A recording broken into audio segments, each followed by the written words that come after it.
Okay, so the next major thing to do here is to start on the furniture, and the first part of that which I'm going to do is the bed and seating area. But before doing that, we have this consumer unit to put in here. That's just going to be much easier to do now instead of when all of this bed structure is made. So we have it all stripped down here, ready to go. We just need to find a decent place for it. That's probably going to go there. I want it below the wheel arch, obviously, because we are putting a batten across there. So I think if I put it about there, I'll secure that to the wall, and then we have this from the mains hookup outside to wire in, and we have this which is feeding our 240 volt outlet.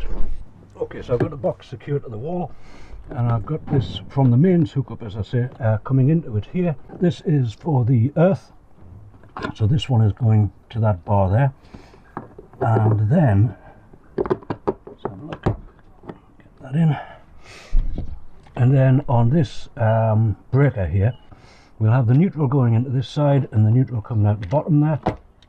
We'll have the live going into this one, and then we'll put the other breakers back in. Okay, that's all looking good, happy with that.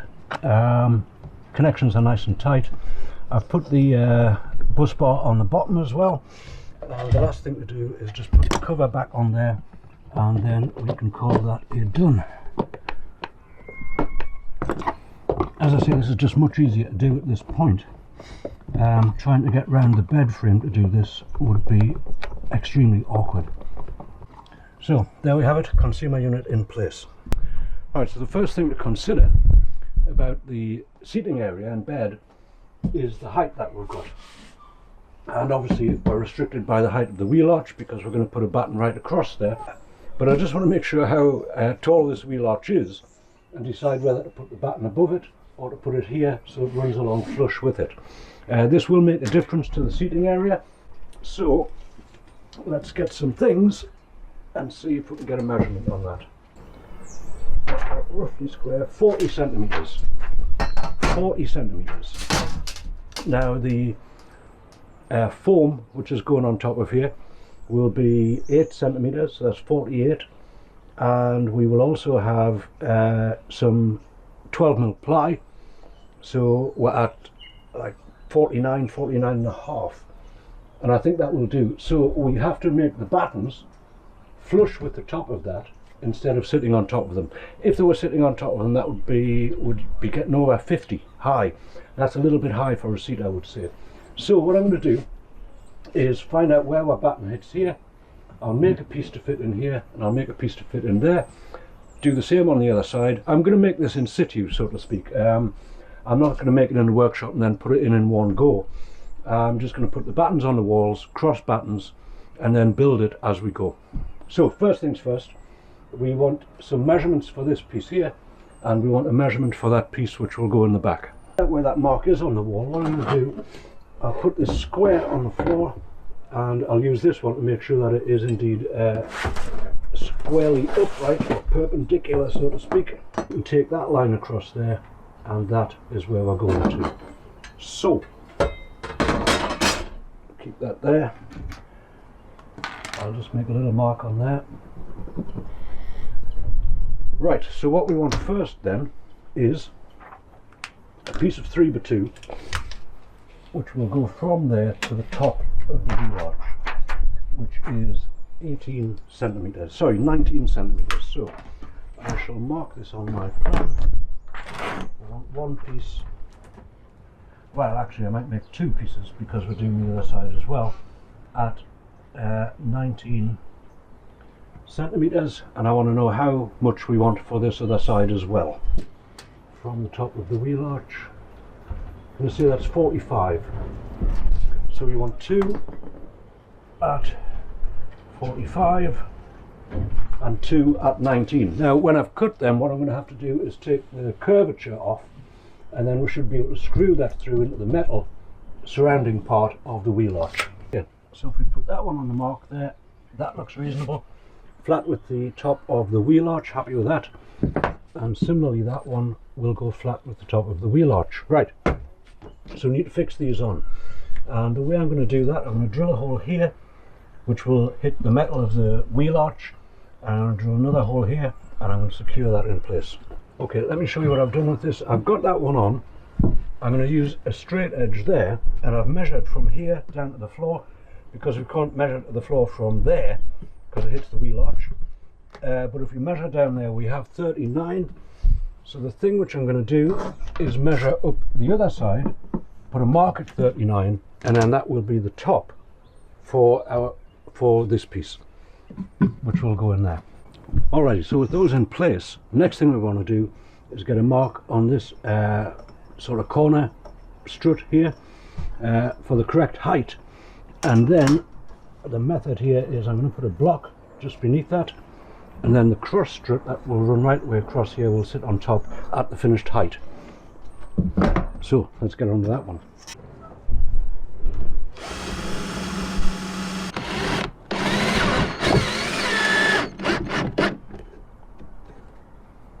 It's good. One in the bottom, but the one on the other side I will skew through into this with a batten which will go right across the back doors. Okay, so we've got this back strut on. Very good. I haven't screwed it into that yet because I may still want access from the back here to do some more of the framing for this, and I might need access to get to the diesel heater when that goes in. So far as this goes, happy with that so far, so I'm going to get back into the van and then we'll start building up the front section. Okay, so we've got some basic framing in. Next thing we have here is the design for this. Let me show you. We are going to have like a kick plate here, which is recessed and set back from the actual front of the seat or bed, just much more comfortable for the heels, you know. Same as the sort of thing you would find in a fitted kitchen, just like a little kick plate so your feet aren't restricted and pushed outwards. Much more comfortable. So to do that, what I'm going to do, what I've got, is some of these blocks, which I'm going to place at the right place on the floor. I'm going to have to measure that in, obviously, and I'll place them there all the way around. So what we're going to do essentially is estimate where these blocks are going to go on the floor, and I'll put them in first and then build the frame up from them. Now what I'm saying is there's going to be a door, well not a door but like a fascia on here, which is 18mm. Then we're going to have 40mm back from that. Then we've got a 9mm piece of ply which goes on the front of here, and then we've got the block itself. So we've got 18 plus 40 plus 9. We can add all that together, and then from this line here on the floor we can move that block back and screw it into place. And the measurement for that is 67mm. Now we also, what we've got here is this part here, that's flush there with this line, and then we're 5mm ply which will also act as the side of the cabinet, which is going in here, will go against that. So we want it flush up against this line, and we want it 67mm in. So I can measure 67mm in. That's there. So that first block would go there, and then the others would do the same on this back bit and same on the piece down here. Yeah, I'll put some skew pilot holes through them, get them on the mark and screw them to the floor.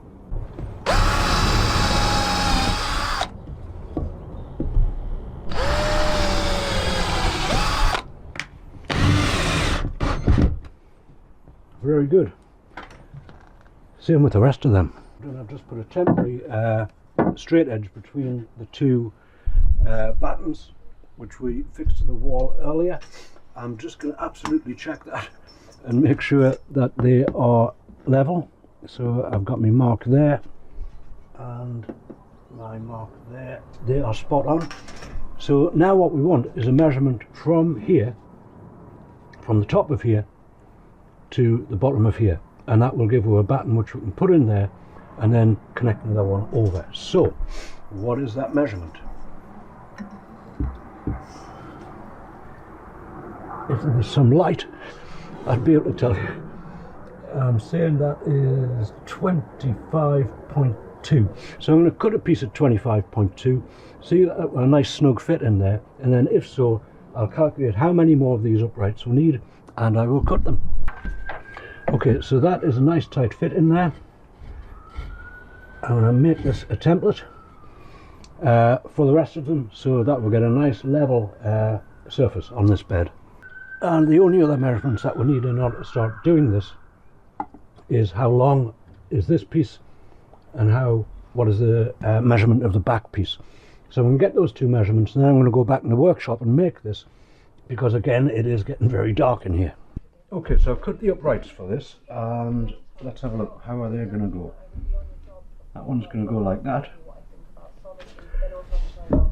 These will fit together. This one will go like this. Now these are a little bit shorter because I'm going to put them in that way, and then we're going to have a batten which will go from here, sit on top of that, and go right the way through to the back door. So I think the best bet is to put these onto here first, and then I'll put that whole frame together. And the way I'm going to do this is I'm going to put a couple of pilot holes through here, and then what we're going to do is just get a bit of glue on this, like that. Very good. And we want to put this here, and essentially I'm going to put a couple of screws through there. I've got these 70mm screws, and they will hold that very tight.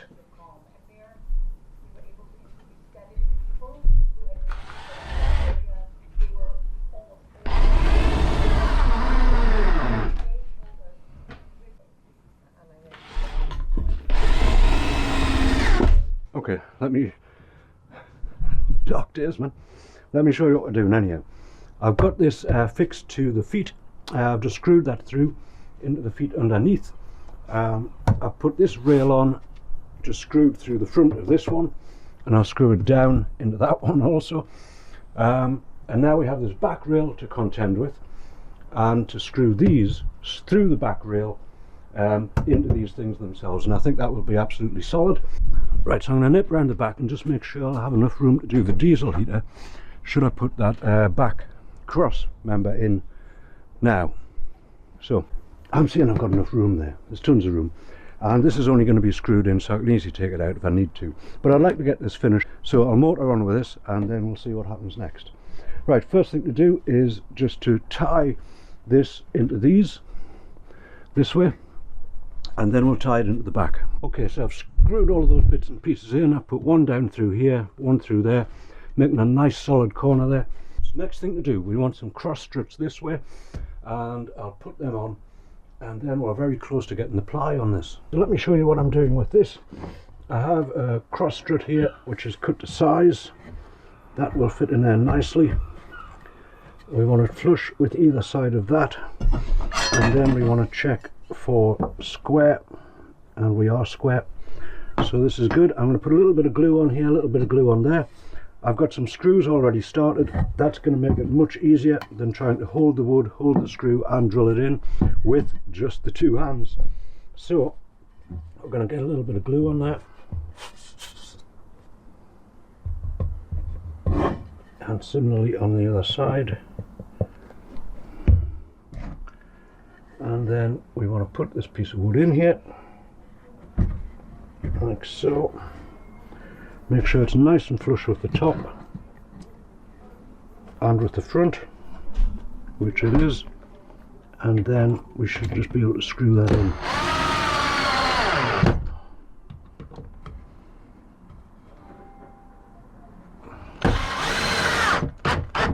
These screws do a sort of a self countersink as well, so we'll just put some filler over that later. That will be a-okay. Now we're going to have to skew this one in from the top, I believe. Okay, we've got the frame finished, looking good I think. Certainly absolutely solid, it's not going anywhere at all. I put these cross struts in here at 60 centres. This is indeed 120 this way, so this is a 60 centre. When I cut the ply for that, I'll make that an opening hatch there, an opening hatch, an opening hatch. All of these will be opening hatches, and we've still got plenty of room down there to monkey about with the diesel heater. So I think I can get all of this out of one sheet of 12mm ply. So I'm now off to Wickes to get a sheet of 12mm ply. Okay, here we have our 12mm ply. I'm using 12mm. You could go for 18 if you wished in doing this sort of thing, but the 12 will be sufficient. Its maximum span is probably about 55 centimeters, and that span there, piece of 12mm ply, absolutely strong enough. So I'm going to mark here. We want 2 pieces off here at 60. Then we'll trim that to size, and we'll see what we'll do next. And just as a point here, I've made a sort of track for the circular saw. Before I was finding the line, then I had to push it the width of the base of the saw away and all that sort of stuff. So I've made this track for it, and all we need to do really is where we have our line, we just want a blade width that way, which is about 2mm. And we'll get it the same on that side. I'll make sure it's nice and square, and then I'm going to clamp this down, and we should be able to whip that off with the saw very easily. Okay, so I've laid this first piece in. Let me get the camera down here. There we go.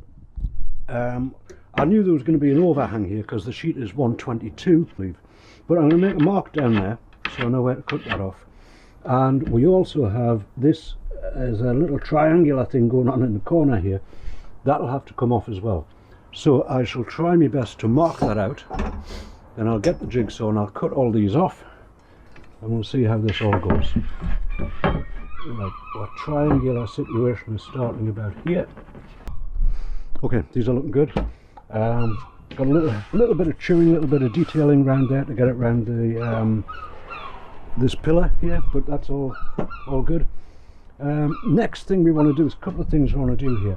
One, I want to take a slat off the back, maybe about let's have a look. I'll take a piece off there about 8 centimeters right the way down. Then we will cut these in half to sit on that batten there. We'll fix the back piece in, and then we'll hinge these to the back piece. So here we go. Okay, let me show you what we've got here. I've got all of these boards in. As I said, this one will open like so. I've not hinged these yet, I've just cut them to size and placed them in. This will open, and we'll have access to all of the storage space underneath, and the diesel heater will sit very nicely just there.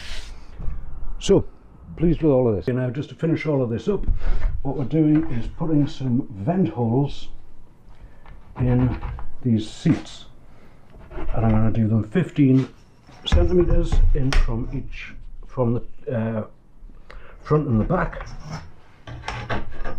like so, and then we're going to do them 13 centimeters in from either side. No particular reason for that, just that'll be fairly central in the seat and should give a good airflow underneath it. Okay, these have all got holes in, all sanded up. This first one I've already hinged, and I'm going to do this one next. So that's going to open like that, that's fine. It does jam a little bit on that pillar because the pillar is a strange shape, but you can get it up open enough to get stuff into it. So we have here, I've marked in from each side of this 13 centimeters just to keep everything uniform. And what I'm going to do is I'm using these flush hinges. I don't know if you can see that. Using these flush hinges, and they are going to sit just like that. So I'm going to attach them to the door first, and then I'll attach them to the back of there. I've got that on my 13 centimeter mark there. I just want to make sure that the actual hinge part of this is flush with the top of the door, and then I will put a brad hole right in the middle of that hole and drive it in. Then we'll get it fixed to the wall. I'm going to leave a little bit of air around these just so they open easily. The wood will swell and contract over time. So we've got a nice air gap here, and we've got a little gap on the side there. That's going to be absolutely okay. So now what we want to do is open these hinges up, and then we just again want a brad hole in there, and we'll get one of the screws in. Okay, so that is the first of the seats. They're going to open up just fine there. Loads of storage space in there, by the way. So this is good. I'm going to do the other side, then I'll do the back. Okay, I've got all of them in. This is all looking good. That's going to open like that on the inside. All of these open nicely. All good. The only one I haven't put in yet is this one. And the reason for that is I'm going to put the diesel heater in there. So we have the bed in. We'll do the fronts of these when I do the ones for the kitchen units as well, because they're all going to be the same size, and I might as well just set the saw up once and just cut a few strips off. But so far as that goes, this is an absolutely solid construction. It's not going to go anywhere. Plenty of room here as well, really roomy, you know. And obviously what I'm going to have here is a table about here, which will drop down to form the bed. So what we can do with this right now is measure it up for the foam, and then we will order the foam and the upholstery or the fabric, and we'll get on with that. It's very windy here today. So anyway, that's it for this video. That is the seat and bed section of the van, pretty much complete. Very pleased with it. Next thing we'll do is the diesel heater, and then we'll get on to making the cabinets and top cabinets for this. I think it'll come together fairly quickly from this point on. So if you've enjoyed the video, please do give it a thumbs up. If you would like to see how the whole thing turns out in the end, do consider subscribing to the channel, and in the meantime I thank you very much for watching.